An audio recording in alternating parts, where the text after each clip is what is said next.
বাসটি ঢাকা থেকে ছেড়ে বরিশালের উদ্দেশ্যে চলে যাচ্ছে। রাস্তাটি ম্লান আলোয় ঢেকে গেছে। বৃষ্টির পর ভিজে গেছে পুরনো পচা পাতার গন্ধ। জল ভরা গর্ত এবং জানালা দিয়ে ঢুকছে ঠান্ডা বাতাস। রাত বাড়ছে। হাইওয়ের পাশেই ফসলি মাঠের মধ্যে মাঝে মাঝে ঘোর কুয়াশা যেন ঘুরে বেড়াচ্ছে। রহমান কথাবার্তায় ঠোঁট পাকা, সবসময় একটু বিরক্ত, তবে ভালোবাসে রহস্য এবং ভৌতিক গল্প শুনতে। আর রিনা শান্ত মনের, সবকিছুতে ভয় পায় না। তার সাহস রহমানের কথা অনেক বড়। সোনিয়া মাঝে মধ্যে সন্দেহপ্রবণ, বিশেষ করে রাত ও অচেনা জায়গায় তাকে রহমান আর রিনা অনেক ঘোরাতে প্রলুব্ধ করে। তারা তিনজনই বিশ্ববিদ্যালয়ের বন্ধু। ঈদ শেষে তিনজনই বাড়ি ফিরছে। বাসটি রাতে রওনা দেয় শহরের একটি বড় অটো স্ট্যান্ড থেকে। সারাক্ষণ তাণ্ডবের আগ্রহ, গল্প, গান, কথা সব মিলিয়ে সময় কাটাচ্ছিল তারা। সময়টি 2019 সালের অক্টোবরের একটি রাত। রাত প্রায় 12টা বেজে গেল। টাকা পয়সা কম, তাই তারা ভাড়া করা কমন বাসে গিয়েছিল। তবে বাসটি বেশ পুরনো, ভেতরে আলো কম, সিটগুলো অনেকটাই ছিদ্র আর ছেঁড়া।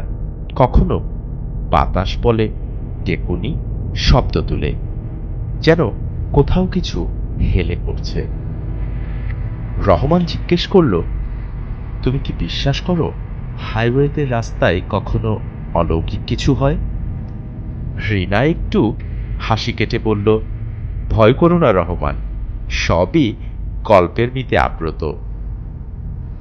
সোনিয়া চুপচাপ জানালা দেখে।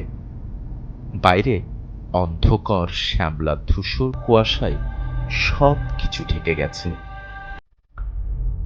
বাস হাইওয়ের একটি অংশে পৌঁছালো, যেখানে রাস্তার দুই পাশেই আছে পানির চাদর। পুরনো গাছ, গাছগুলো যুগান্তর কথা মনে করিয়ে দেয়, সেসব কাহিনী যেগুলো কেউ বলার সাহস পায় না। হঠাৎ বাস থেমে গেল। না কোনো ট্রাফিক জ্যাম নেই তো, না কোনো দুর্ঘটনা, তবু হঠাৎ এত রাতে বাস কেন থামল? সবাই কেমন চমকে গেল। চালক মাইকে বলল, ক্ষমাশীল হন সবাই, একটু পেছনে একটা ট্রাক দাঁড়িয়ে আছে।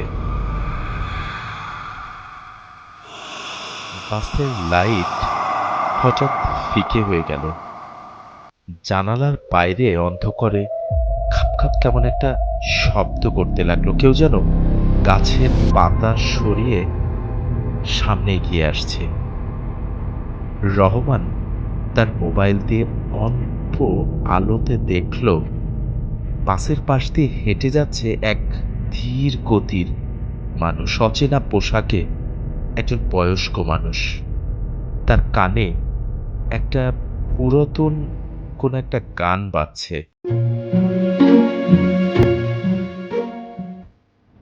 তবে ভাঙা ভাঙা, যেন কেউ গলায় গলা মিলিয়ে গাইছে, আর আসবো না, আর আসবো না। গানের কথাগুলো কেমন অস্পষ্ট, যেন বাতাসে ভাসছে। হঠাৎ রিনা বলল, দেখছো কেউ গাছে দাঁড়িয়ে আছে? সোনিয়া বলল, না, তুমি মিথ্যা দেখেছ। কিন্তু রহমান নিশ্চয় বলল, না, সত্যি তো, ওটা তো মানুষ। তার কথায় বাসের মধ্যে হঠাৎ নীরবতা নেমে এলো। কেউ শ্বাস প্রশ্বাস ফেলছে না বললেই চলে। সবার যেমন কেমন নিঃশ্বাস আটকে আসছে। হঠাৎ অদ্ভুত কি দেখছি এসব? চালক চিৎকার করে বলল, সবাই শান্ত থাকেন, ট্রাকটা সরিয়ে ফেলি। কিন্তু ড্রাইভার নেমে গেলেও ট্রাকটা দেখা গেল ঠিক তার পেছনে নেই। এমন এক স্থান যেখানে ওই বয়স্ক মানুষটা হেঁটে যাচ্ছে, কিন্তু ট্রাকটা গেল কোথায়? ড্রাইভার চলে এলো। বাস আবার ধীরেই চলতে শুরু করলো। বাতির আলো ফিরে এলো। রিনার শরীর যেন কাঁপছে। সে সোনিয়াকে বলল, আমরা কি অন্য কাউকে দেখেছি? সোনিয়া মাথা নেড়ে বলল, আমি শুধু একটা ছায়া দেখেছি। সেই জার্নিটা তাদের সে রাতে শেষ হলো একটা আতঙ্ক আর চাপা ভয় নিয়ে। এরপর এই ঘটনাটি তারা বিশ্ববিদ্যালয়ে ফিরে আরো অনেক বন্ধুদের সাথেই শেয়ার করেছে, কিন্তু কেউ কেউ এটাকে হেসে উড়িয়ে দিয়েছে, আবার কেউ বা বিশ্বাস করেছে। অনেকেই বলেছে এমন ঘটনা ঘটতেই পারে, কারণ ভূত প্রেত বলে কিছু না থাকলেও জিন মানুষ দুটোই তো আল্লাহরই সৃষ্টি। এই ছিল আমাদের আজকের গল্পটি। আমাদের কাছে এই গল্পটি রহমান নামের একজন বিশ্ববিদ্যালয়ের ছাত্র পাঠিয়েছেন। এটি তাদের নিজের জীবনের সাথে ঘটে যাওয়া আহ, ঈদ শেষ করে বাড়ি থেকে ফেরার পথে এমন একটি ঘটনার সম্মুখীন তারা হয়।